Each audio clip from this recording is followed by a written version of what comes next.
Good morning student. इससे पहले वाली वीडियो में हमने वैदिक संस्कृति के बारे में अध्ययन किया था और इसके अंतर्गत हमने जाना था कि वैदिक काल जो है दो भागों में विभाजित है, ऋग्वैदिक काल और उत्तरवैदिक काल। आज हम ऋग्वैदिक कालीन राजनीतिक एवं सामाजिक व्यवस्था का अध्ययन करेंगे। मैं डॉक्टर मधु कुमावत, सहायक आचार्य इतिहास, श्री रकबा राजकीय स्नातकोत्तर महाविद्यालय किशनगढ़। ऋग्वैदिक कालीन राजनीतिक व्यवस्था के अंतर्गत हम देखते हैं कि पितृसत्तात्मक परिवार आर्यों के कबीलाई समाज की बुनियादी इकाई थी। ऋग्वेद में आर्यों के 5 कबीले के होने की वजह से उन्हें पंचजन्य कहा गया है। ये थे अनु, दुहर्य, पुरु, तुर्वस तथा युद्ध। ग्राम, विष और जन ये उच्चतर इकाई थे। ग्राम संभवतः कई परिवारों के समूह को कहते थे। ग्रामणी ग्राम का प्रधान होता था। विष कई गांवों का समूह था, इसका प्रधान विषपति कहलाता था। अनेक विषों का समूह जन होता था। जन के अधिपति को जनपति या राजा कहा जाता था। देश या राज्य के लिए राष्ट्र शब्द आया है। ऋग्वेद में जन शब्द का उल्लेख 275 बार मिलता है, जबकि जनपद शब्द का उल्लेख एक बार भी नहीं मिलता है। ऋग्वैदिक काल में राजा का पद आनुवंशिक हो चुका था, फिर भी प्रधान या राजा के हाथ में असमित अधिकार नहीं था। कबीले की आम सभा को समिति कहलाती थी, उससे राजा को चुनती थी। राजा के कबीले का संरक्षण यानी गोप्ता जनस्य तथा पूरा बेहतर यानी नगरों पर विजय पाने वाले कहा गया है। ऋग्वेद में सभा, समिति, विद्वत तथा गण जैसे अनेक कबीलाई परिषदों का उल्लेख है। ये संगठन विचारात्मक, सैनिक एवं धार्मिक कार्य देखते थे।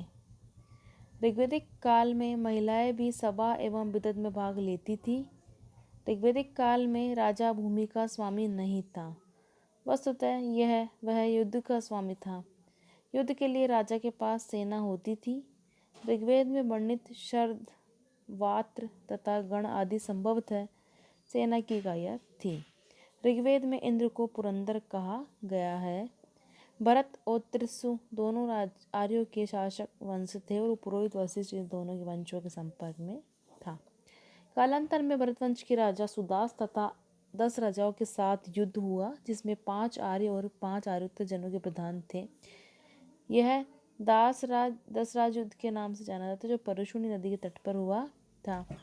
दसराज युद्ध में सुदास की विजय हुई। पराजित जनों में सबसे प्रमुख पुरु थे। कालांतर में भरतों और पुरुओं के बीच मैत्री हो गई। कुरु नाम से एक नया कुल बन गया। विदत यह आर्यों की सर्वाधिक प्राचीन संस्था थी। इसे जनसभा भी कहा जाता था। सभा यह वृद्ध यानी श्रेष्ठ एवं अभिजात्य लोगों की संस्था थी। सभा के विषय में उल्लेखनीय बात यह है कि उसकी उत्पत्ति ऋग्वेद के उत्तरकाल में हुई थी। समिति यह केंद्रीय राजनीतिक संस्था थी। समिति राजा की नियुक्ति प्रस्तुत करने में उस पर नियंत्रण रखती थी। समिति के सभापति को ईशान कहा जाता है। सामाजिक व्यवस्था के अंतर्गत हम ऋग्वैदिक कालीन समाज में सामाजिक संगठन का आधार गोत्र या जन्ममूलक संबंध था। परिवार समाज की आधारभूत इकाई थी। परिवार का प्रधान को कुलुप या गृहपति कहा जाता था। आर्य समाज पितृसत्तात्मक था, परंतु नारी को मातृ रूप में पर्याप्त सम्मान प्राप्त था। पुत्र ही पैतृक संपत्ति का उत्तराधिकारी होता था तथा इसमें पुत्री को कोई अधिकार नहीं था। पत्नी अपने पति के साथ धार्मिक अनुष्ठानों में प्रमुख रूप से भाग लेती थी। ऋग्वैदिक काल में संयुक्त परिवार की प्रथा थी। परिवार की संपन्नता का मापदंड परिवार की वृहत्ता थी। ऋग्वैदिक काल में वर्ण व्यवस्था के चिन्ह दिखाई देते हैं। ऋग्वेद के 10वें मंडल में वर्णित पुरुष सूक्त में विराट द्वारा 4 वर्णों की उत्पत्ति का उल्लेख मिलता है। इसमें कहा गया है कि ब्राह्मण परम पुरुष के मुख से, क्षत्रिय उसकी भुजाओं से, वैश्य उसकी जंघाओं से और युद्ध उसके पैरों से उत्पन्न हुआ था। ऋग्वेद में वर्ण शब्द रंग के अर्थ में तथा कहीं कहीं व्यवसाय चयन के अर्थ में प्रयुक्त हुआ है। प्रारंभ में 3 वर्णों का उल्लेख पाते हैं, ब्रह्म तथा विश्व। शूद्र शब्द का उल्लेख सर्वप्रथम ऋग्वेद के 10वें मंडल के पुरुष सूक्त में मिलता है।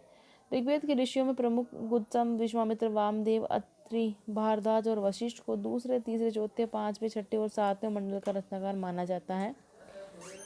ऋग्वेद का 8वां मंडल कण्व और अभिग्रह वंश को समर्पित है। ऋग्वेद के प्रथम मंडल के 50 सूक्त कर्ण वंश के ऋषियों निमित्त है। ऋग्वेद का 9वां मंडल सोम देवता को समर्पित है। ऋग्वेद के 10वें मंडल में राजा को राष्ट्र या राज्य को बनाए रखने के लिए कहा गया है। ऋग्वेद के प्रथम तथा 8वां मंडल सबसे अंत में जोड़ा गया। विवाह के अंतर्गत देखा तो समाज में बाल विवाह प्रचलित नहीं थे, अंतर्जातीय विवाह भी होते थे। दीर्घ काल तक तथा आजीवन अविवाहित रहने वाली कन्या को अमाजु कहा जाता था। समाज में नियोग प्रथा प्रचलित थी।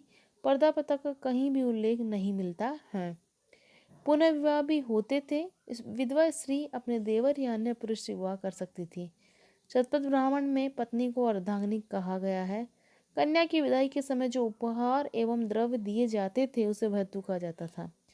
ऋग्वैदिक समाज में स्त्रियों को राजनीति में भाग लेने तथा संपत्ति संबंधी अधिकार प्राप्त नहीं थे। शिक्षा के द्वार स्त्रियों के लिए खुले थे। कन्याओं को वैदिक शिक्षा दी जाती थी। पुत्री को उपनयन संस्कार किया जाता था। स्त्रियों को यज्ञ करने का अधिकार था। ऋग्वेद में लोपामुद्रा, घोषा, सिक्ता, अपाला एवं विश्ववरा जैसी विदेशी स्त्रियों को उल्लेख मिलता है। इन विदेशी स्त्रियों ऋषि कहा गया है। शिक्षा के लिए सामान्यतः गुरुकुल पद्धति थी जहाँ मौखिक शिक्षा दी जाती थी। ऋग्वैदिक काल में दास प्रथा का प्रचलन था। ऋग्वेद के आरंभ में कबीलाई समाज 3 वर्गों में बटा था: योद्धा, पुरोहित और सामान्य लोग। आर्य मूलतः शाकाहारी थे परंतु विशेष अवसरों पर मांस का प्रयोग भी करते थे। पेय पदार्थों में सोमरस का पान करते थे। गाय को अघन्य यानी न मारने योग्य माना जाता था। आर्य लोग 3 प्रकार के वस्त्र धारण करते थे: अधो वस्त्र, उदरीय वस्त्र तथा अधिवास। ऋग्वेद में उष्णीय अर्थात सिर पर धारण करने वाली पगड़ी का भी उल्लेख मिलता है। उनके वस्त्र सूत्र और मृग चर्म के बने होते थे। इस प्रकार जो है ऋग्वैदिक कालीन जो है सामाजिक एवं राजनीतिक जीवन था। धन्यवाद।